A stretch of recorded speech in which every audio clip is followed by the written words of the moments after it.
Hey guys, this is Clinton Jeff from UnleashThePhones.com, and here's a quick look at Nokia's new Here Maps, available for iOS on the iPad, iPhone and iPod Touch.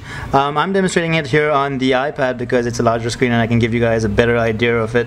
Here's a quick description of what it does. You have map views, you can save a map for offline usage, and there's a lot of more features which we'll go into detail once we download the app. Itself is just about 3.9 MB-ish, so it should download quick enough depending on your internet. Alright, so now that it's downloaded, I'm going to open up the app and it should locate me, hopefully.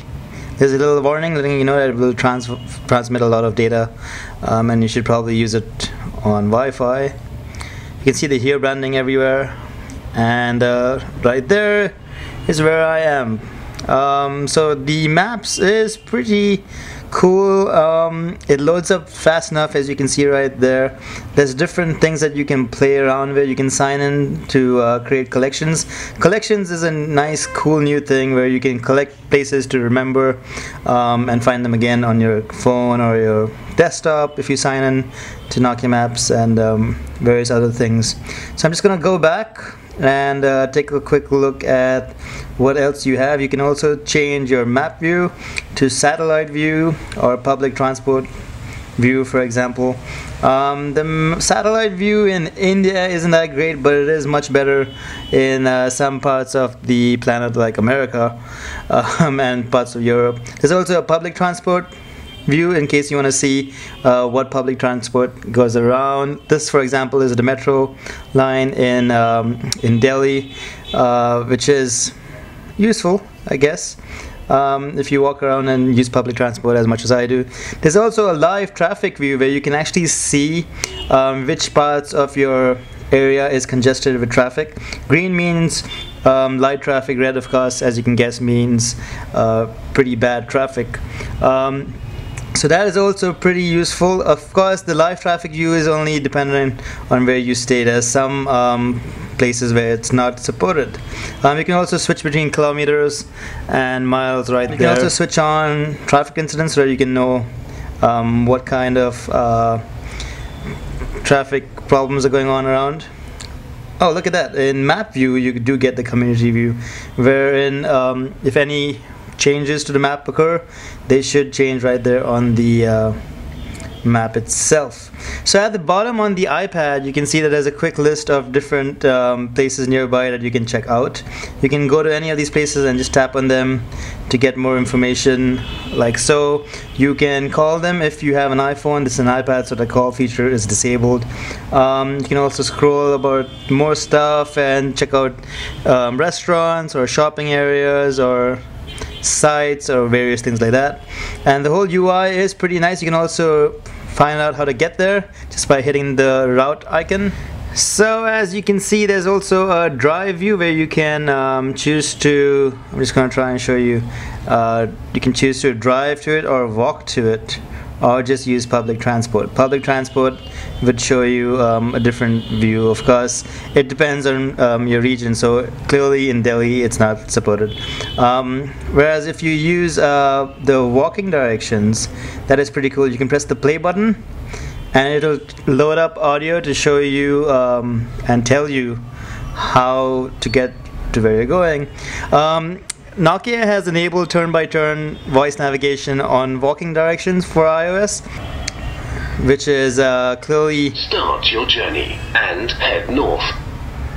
Clearly they want to save their turn-by-turn drive navigation for Windows Phone. But this does seem pretty cool. Just gonna quickly wait for it to load up.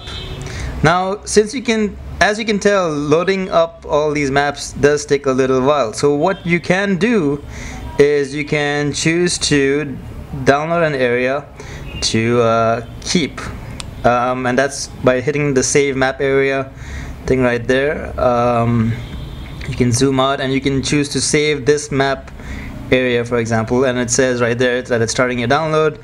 And then map downloads can be large, so remember to use Wi-Fi and don't close this app while saving your map.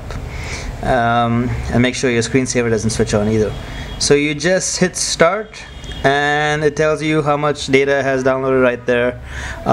It seems pretty fast, and it does seem a lot more detailed than Apple Maps on iOS 6, so I think I'm going to be using this a lot more. Once it's done, it'll tell you that your maps have been saved, and that saving a new map area always replaces the last one you saved. Just hit OK right there, and you should not have any more loading problems, which is quite nice. So yeah, that's definitely pretty nice. I do like the level of detail. This is actually very close to Nokia Maps on Windows Phone. It's almost exactly the same thing. Of course, there is no drive navigation, drive voice navigation, that is. It'll still tell you how to get there, it just won't tell you by voice. Searching for a place is also pretty easy. You just hit the search button and type up what you want, and it'll find a bunch of places nearby. It does seem to load up pretty fast as well, and you can zoom in to a pretty good level. Of course, it does act a little bit moody from time to time, but it does do a pretty good job. Just to quickly show you how to save to a collection, you can just tap on right that, and you can choose to share it, find directions to it, or just choose to collect it and send it to your collection. If you tap on that, it'll be added to one of your collections right there. So that's also pretty cool. So yeah, so far it looks like a really nice little app. It has a lot of functionality. I am very impressed with it. I know a lot of iOS users that are gonna love this, and you should probably check it out. Just a free app available right on the App Store. So yeah guys, that's about it. If you have any questions about Nokia's Here Maps on iOS 6, do let us know in the comment section below, or check out the detailed post right over on unleashthephones.com.